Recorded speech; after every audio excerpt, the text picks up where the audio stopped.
Hi all, welcome to another episode of Tin Taste Tour. Today we'll be making pav bhaji, a popular Indian street food wherein spicy mashed vegetable gravy is served with soft buns, also known as pav, and has lots of butter in it. We will start off with first chopping the veggies and then we'll boil them together. For this I've taken 1 cup of green peas. You can also use dried peas soaked overnight. 2 tomatoes and 2 potatoes, matar, aloo or tomato. I have put them in one bowl. You can add in cauliflower if you like. I personally don't like the taste of it, so I'll skip that. Restaurant pav bhajis usually have that tempting red color. No, we won't be using artificial coloring here, but instead we'll use beetroot. We won't be using too much of it, just 1/4 of a normal sized beetroot, and we'll boil it in a separate bowl. And don't worry, you won't even notice that there is beetroot or the sweetness of the beetroot in the bhaji. Once everything is chopped and ready, add enough water, not too much. And then we'll put them into a pressure cooker because it's easy and quick, and take 3 whistles so that they are cooked until they are mushy.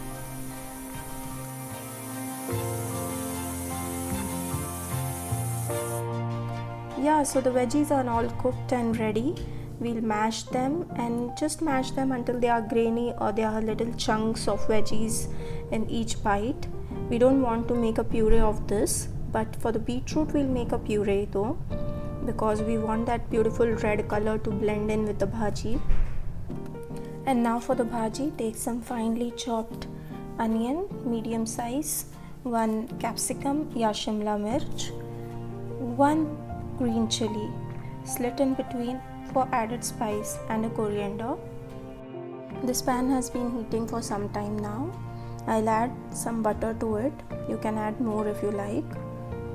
And once this butter starts melting or sizzling, we'll add the chopped onions and mix them well.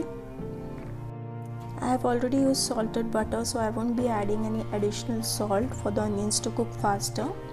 For about a minute or so, let them cook on a medium flame, and then we'll add ginger garlic paste. Mix it well, then put it on a medium to high flame for around 5 to 6 minutes. Once they start becoming translucent or transparent, we'll add Kashmiri chili powder to this for the color. It's not very spicy. Then after a couple of minutes, we'll add the chopped shimla mirch and the green chili.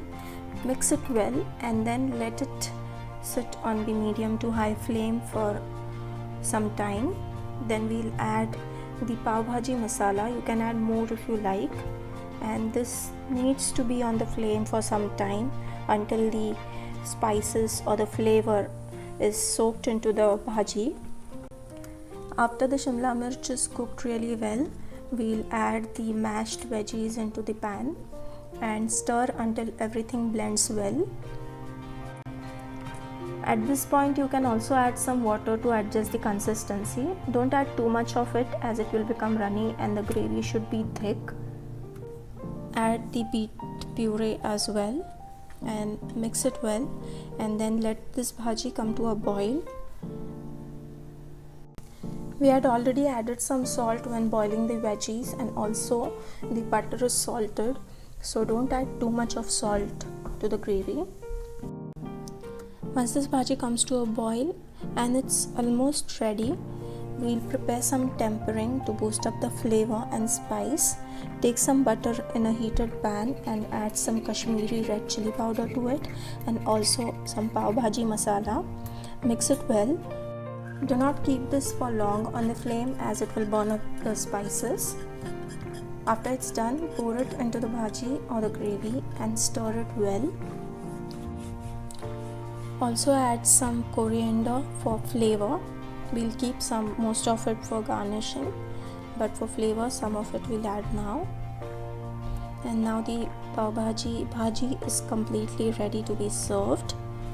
We serve this with soft buns, popularly known as pav. This pav is slit in between and then toasted in a pan with ample amount of butter.